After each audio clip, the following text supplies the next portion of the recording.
Welcome to Mission Success Women in Multifamily, the monthly podcast series dedicated to powerful female leaders in the multifamily industry. I'm Laura Calugar, Senior Editor with Multi-Housing News. My guest this month is Carly Stevenson, an industry veteran with more than 2 decades of experience in property management. Today, she serves as Executive Vice President with Avanath Capital Management, an investment firm that acquires, owns, renovates, and operates affordable workforce and value-oriented communities across the country. Hello, Carly. Welcome to Mission Success. Hi, Laura. Thank you for having me. I'm so excited. So let's begin by taking a trip down memory lane. Do you remember your first days in the multifamily industry? What was your first role and how did you get it? Sure. So let's see. So my parents are to blame, and I'll explain. Okay. My mother was a retired nurse. She's a retired nurse, and my father a chef. And they come from pretty humble beginnings. My mother grew up on the south side of Chicago in affordable housing, by the way. But in doing that, sort of came from a world where stability and employment was obviously a very important piece of their life, and the world was kind of small in what those opportunities were. So they constantly put in me that, Carly, in order for you to have stable employment and to make a solid income, you've got to be a nurse. So I went to nursing school, Laura, and I spent my time studying a craft that I just was not cut out for. I hated it. I was miserable. And funny enough, I ran into a girlfriend one day and she had this beautiful purse. And I said, "Where did you get that purse from? And how the heck did you afford to get that purse?" And she said, "I'm leasing apartments." And I said, What is that? What do I need a license to do this? Is it something I can do today? Because I want to be a part of that." And so I drove myself crazy and everyone else that was hiring at that time crazy by calling every single apartment community within a 10-mile radius, asking if they were hiring.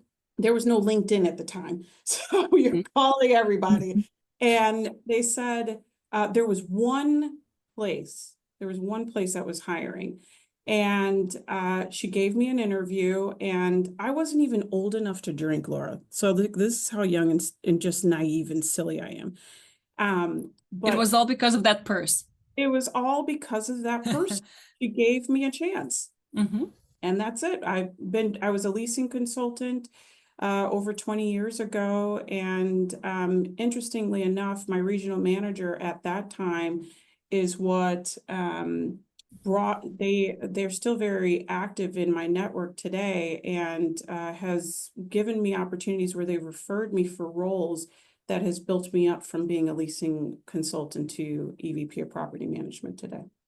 And you joined Avanath in late 2022, as you said, after 20 years of gathering all that experience in other organizations.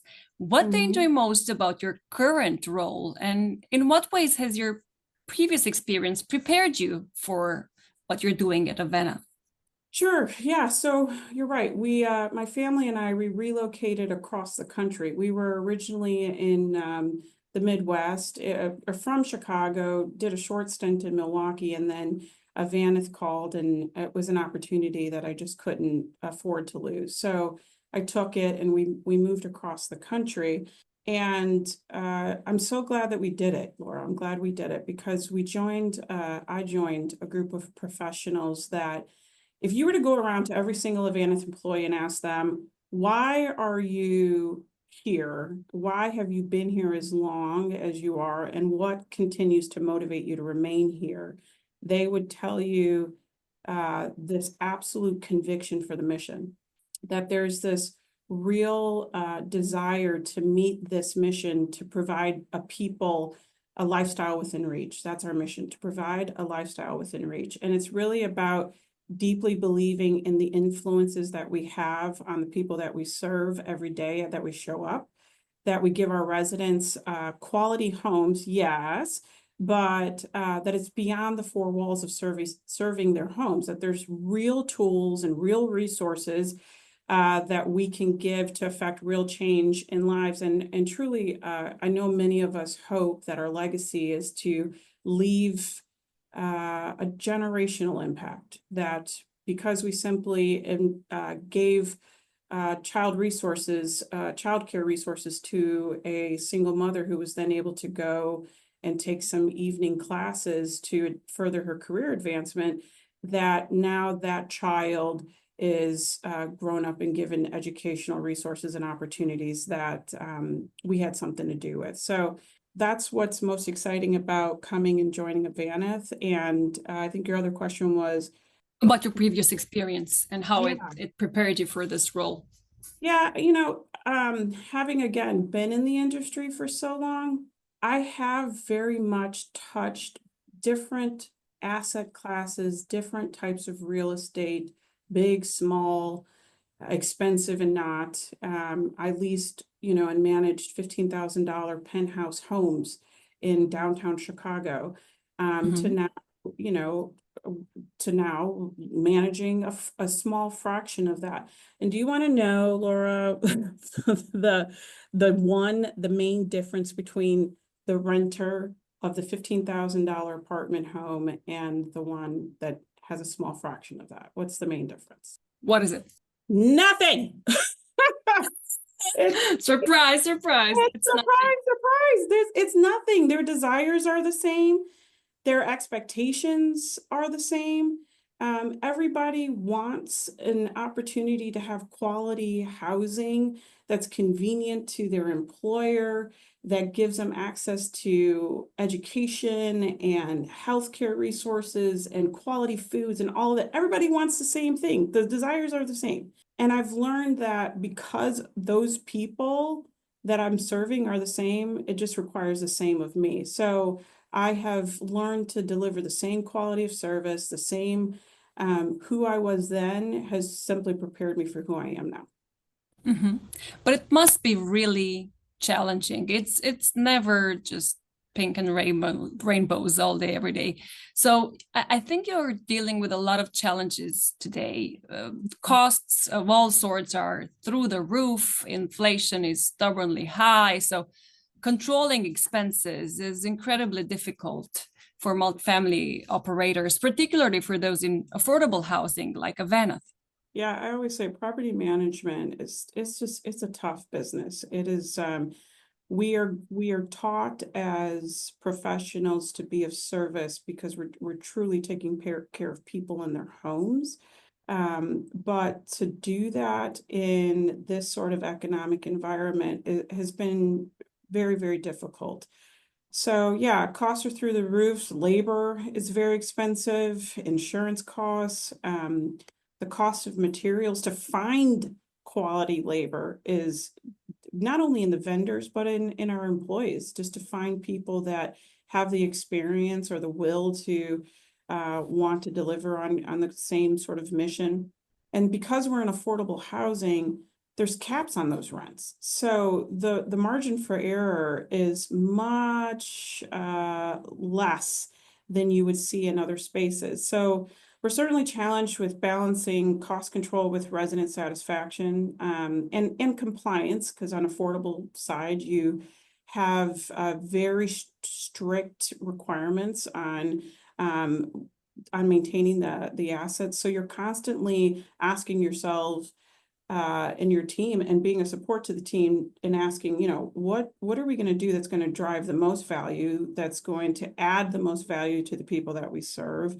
We certainly are constantly asking ourselves what of our processes can be streamlined, using technology in ways that, gosh, I would have never thought coming into this industry years ago that we would be using, but it's certainly making us it's expanding our reach, and then trying as hard as we can to find ways to be proactive, to be more proactive.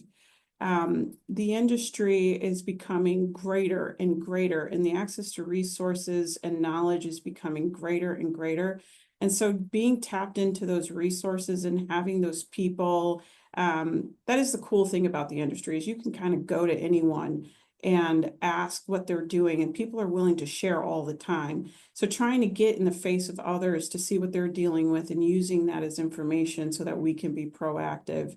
That's how we're trying our best to get ahead of a lot of these cost issues. And yeah, that's it.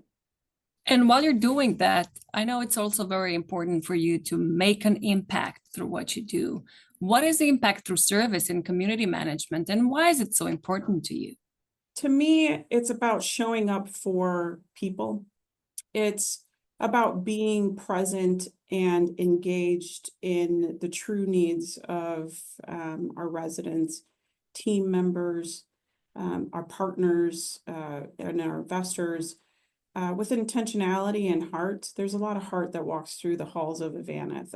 We're in the business of homes. I take that very seriously. I always say that our homes are filled with souls. There's something about equating the homes to souls that just does it for me, where it helps me center and understand how sacred it is to do what we do on a daily basis.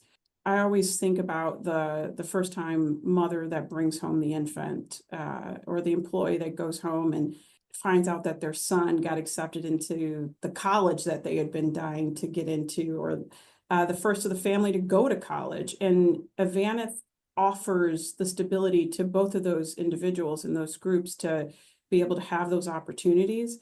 And so just making sure that everything that we're doing is about us showing up and being present to add value to all of those people in that situation. So that's what it means to me.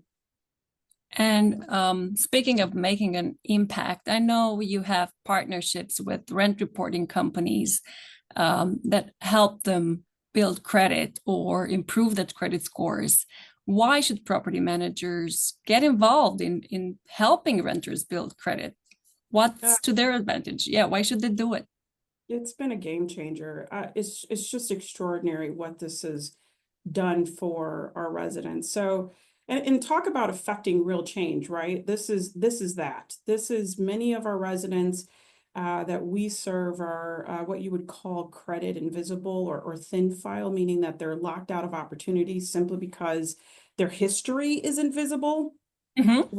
With rent reporting, on-time payments helps build their credit. We've seen residents go from having no score at all to qualifying now for car loans, to moving from subprime to prime loans, to gaining access to lower interest rates. So here we have this unique opportunity to truly help people build financial mobility, and it costs us virtually nothing. So why wouldn't we do this? More of us need to embrace this and participate in this. It's been a game changer. I'm sure it also gives you a lot of satisfaction knowing that you've really helped someone not only put a roof over their head, but for the long run, because they might move out and they need that credit. Absolutely, you got it, Laura. Let's switch to a different aspect of your job. What's it like to be a female executive in multifamily? Do you remember any instances when you had to overcome biases, gender bias? This is a question that I do get asked often. And I always feel like there's this lean into this like controversial answer. But quite honestly, I think that, I had a mother in the home that was quite bold, and she didn't pull any punches. And she sort of she taught me, first of all, hard work and strong ethics and integrity will take you further than anything. And that, when you certainly commit to your craft and do your best that you can, but that you will have opportunities that come alongside you. Yes, there's been instances where I sit in the room and others that don't value me as a woman will talk over me or cut me off over and over again.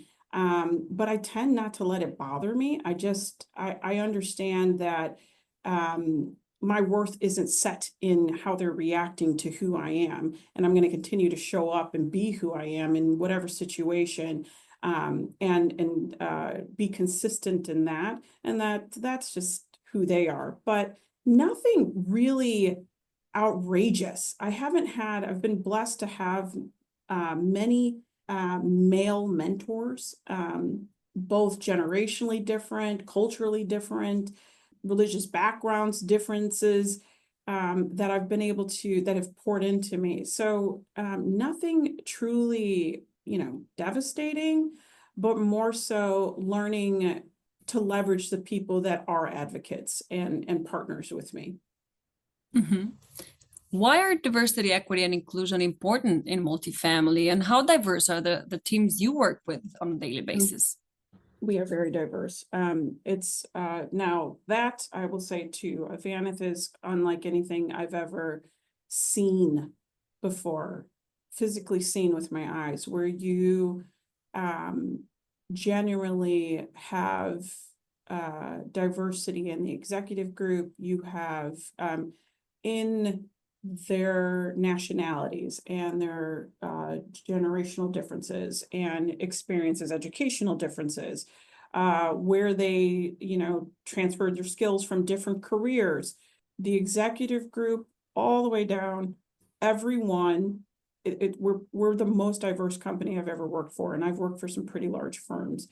And in that, it has given us an opportunity to leverage people's voices in decisions that we don't typically see in other firms, where we truly value the input of others and giving them a seat at the table.